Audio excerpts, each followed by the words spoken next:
এই পুকো, তুই ঘরে ঘুমাতে পারিস না?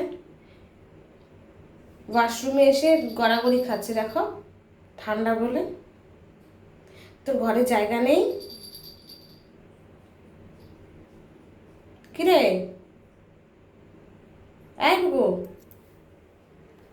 ঘরে ওর জায়গা নেই। চাচুচি বানা শুরু হয়েছে। পুকুর ঘরে জায়গা নেই। কিরে, দেখো দেখো, এই পুকো কিচ্ছু জানে না। ঘরে জায়গা নেই, জায়গা নেই ঘরে। বলো, তুমি যে বাথরুমে এসে গড়াগড়ি খাচ্ছ,